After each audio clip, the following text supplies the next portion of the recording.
Pour mon trading de CFD, je veux une plateforme différente. Des graphiques personnalisables, une exécution rapide, des spreads serrés, avec un acteur reconnu présent en France. Trader différemment avec CMC Markets. Salut, c'est Trado. J'ai jugé opportun cette semaine de faire un petit rappel historique et de mettre en perspective l'évolution de l'or, car il est vrai que l'évolution globale a de quoi déconcerter. Regardez plutôt. On a connu depuis 2001 une hausse absolument phénoménale de l'or qui nous a amené de 250 $ l'once à près de 2000 $ l'once. Une augmentation de 630% depuis 2001 et cette hausse s'est achevée en 2011. À ce niveau, on pensait véritablement que on allait pouvoir atteindre des niveaux stratosphériques et la baisse qui a suivi a véritablement pris de court et à froid les derniers entrants, puisque depuis les plus hauts de 2011, on encaisse une baisse de 38%. Nous sommes toujours en train de parler ici de l'or libellé en dollars, bien sûr. Et depuis, on est en train de faire une petite consolidation dans un triangle appelé triangle symétrique. Et à droite, à gauche, des amis, de la famille et même des tradosoriens m'interpellent sur la fin du cycle de l'or. Effectivement, après avoir perdu près de 40%, il est légitime de se poser des questions. Pourtant, quand on prend un petit peu de recul, voilà ce que l'on obtient sur un graphique de l'or de longue période. Regardez, là, on a ce qui s'est passé de 1968 à janvier 2000. Donc juste avant que ce qui se passe sur le graphique précédent ne se produise. Et si on fait un petit zoom sur la zone, l'ellipse bleue, vous vous rendez compte qu'on a vraiment des similarités. Entre 70 et 75, globalement, l'or est passé de 30 $ l'once à 190 $. Ce qui veut dire en pourcentage une hausse de 533%. Tout à fait comparable avec ce qu'on a vécu sur l'or depuis 2001. Et derrière, on est passé de 190 à 105 $ l'once, c'est-à-dire une baisse de 44%, une hausse également complètement similaire, enfin comparable à ce qu'on a connu sur l'or depuis 2011. Et regardez ce qui s'est passé dans la foulée.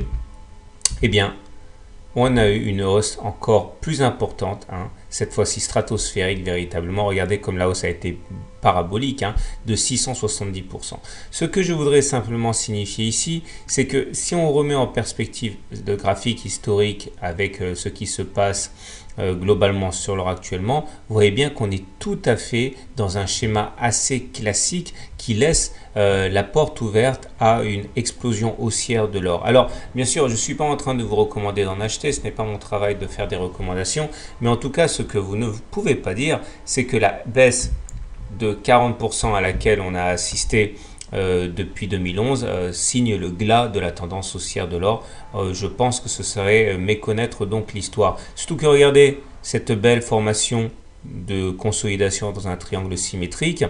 Ça va être explosif. Alors on ne sait pas si ça va être explosif par le haut ou explosif par le bas, mais on risque effectivement d'avoir une augmentation de l'or ou une descente aux enfers de l'or. Reste à savoir, bien sûr, encore une fois, si ça sera dans le sens favorable ou pas. En tout cas, n'oubliez pas les raisons qui ont entraîné une augmentation de l'or depuis 2001.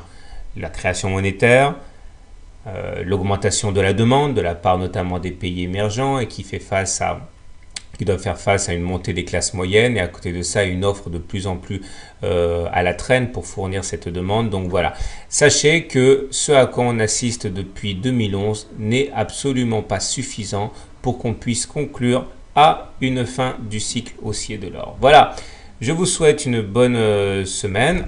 Et quand même, avant, puisque finalement c'est quand même l'objet de cette vidéo, regardez statu quo au niveau de l'or et de l'argent ce mois-ci.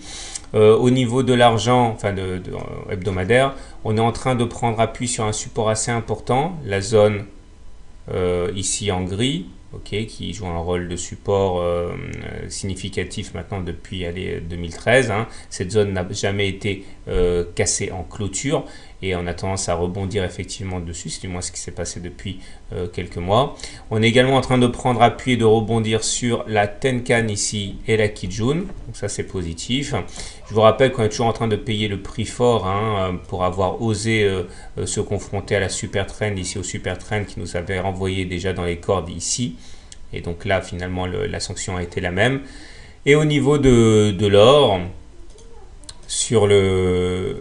ici en euros, bien sûr, on a également une situation d'attentisme, puisque là aussi, on est pris en sandwich entre la Kijun et puis cette zone de résistance assez forte qui s'est révélée inviolable. Il y a eu une nouvelle attaque cette semaine pour essayer de passer à la hausse cette zone.